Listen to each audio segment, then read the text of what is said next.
Hey guys, welcome to part 13 of the commentary, and right now we're not even starting with a movie. Right now we're starting with the purchase of Pixar. You know, personally, I find that it's a really smart move for Disney to buy Pixar, mainly because it's more for Pixar's sake. Because it's very dangerous if you stay as a second party company. Like, you do stuff for like the big company, which is Disney, but you don't really belong to them. Like if you keep staying as a second party, then another company can just come in and buy you, and they'll completely mess up what you do, and you'll end up your company will just end up being ruined. Like, you gamers would understand what when I say that Pixar could have been the next Rare.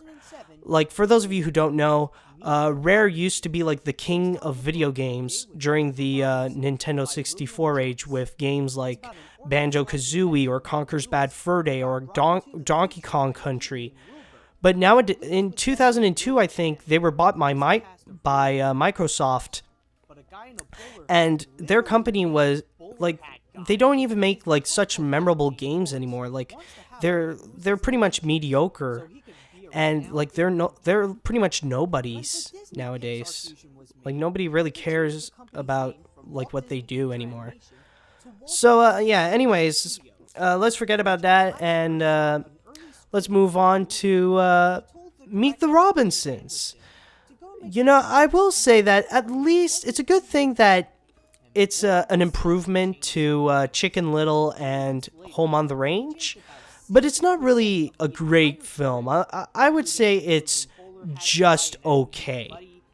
Like, the animation is an improvement, I find, and a tiny bit to story-wise, but other than that, it's just okay. Like, one flaw this movie really has is that a lot of the jokes don't work.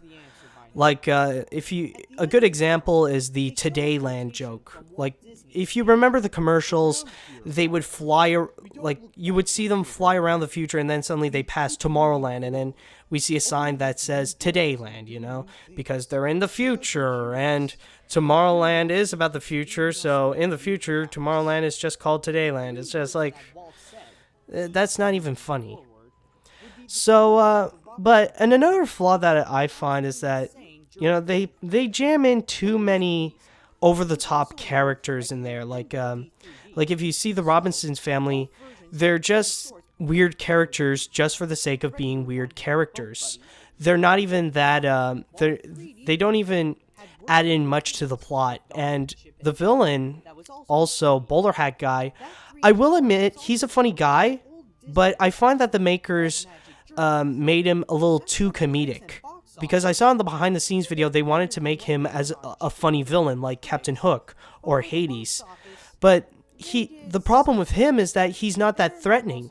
Like, even comedic villains like Captain Hook and Hades, they have something to be feared of. Like, a reason why we should be, like, afraid of these guys, or fear of their powers. But with him, not so much.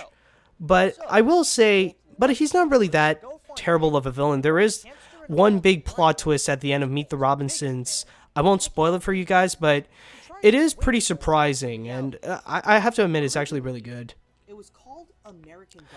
Oh, the American Dog thing. I remember as a kid when I went to the Art of Animation at Disney World. At one point, they were advertising a lot for American Dog. And, you know, I saw all those posters everywhere, but ever since then, I haven't heard a single word from it since. And it's only up until when I made this animation Lookback here, I just heard about American Dog. And, you know, it would have been nice to see Chris Sanders do another movie with Disney, but unfortunately, he moved on to DreamWorks.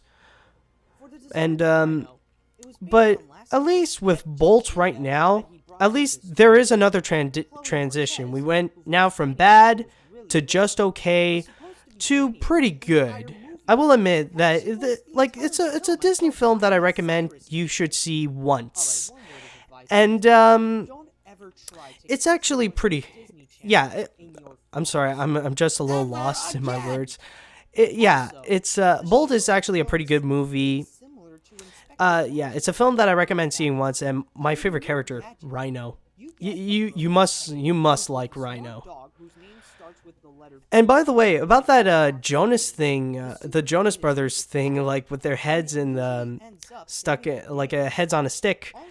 I will admit, when I made that, it was actually very therapeutic because back then, they were really, really popular, and their songs were just god awful, and I hated them with a passion. So when I photoshopped their heads on a stick, I find that it's actually very therapeutic, and it helped me like control my anger towards them. You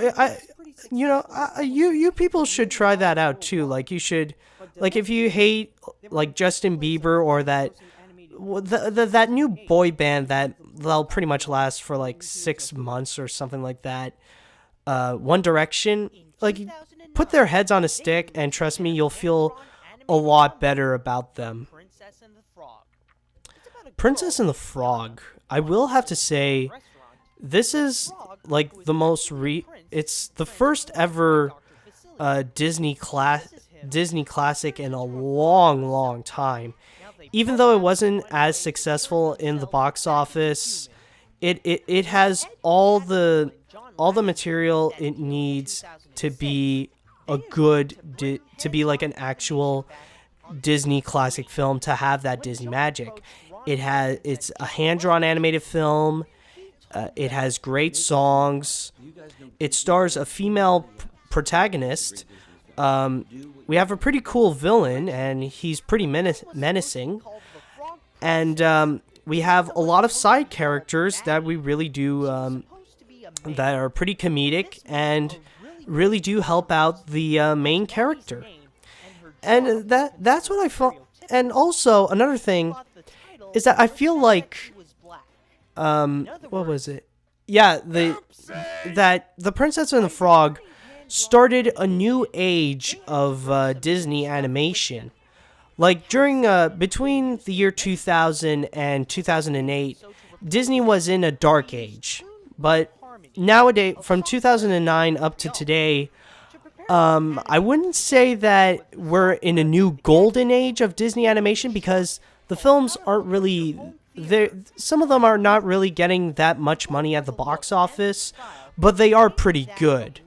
Like, the Princess and the Frog was actually good. Winnie the Pooh is actually not that bad. Like the 2011 film is not really that bad. It's pretty good. It has its charm. And Tangled was actually an amazing animated film. I really do love Tangled. And it's too bad I can't. It's too bad that I didn't talk in here. Like I made it before Tangled and Winnie the Pooh, because it really does have a really interesting story, like an interesting behind the scenes story, like how Rapunzel was supposed to, how Tangled was supposed to be called Rapunzel, but because of the problem of the title that they found out in The Princess and the Frog, they wanted to give something that's more appealing for both boys and girls, for them to watch a Rapunzel movie, and they decided to go with Tangled. And I find it's actually a pretty smart move. And as for the Winnie the Pooh film, I didn't find that much information. Like from what I could find, but I know it's based on I think 3 of the 6 original stories of the original the original book. I won't say the author because I just forgot. I might be afraid to say what's the wrong name of the author.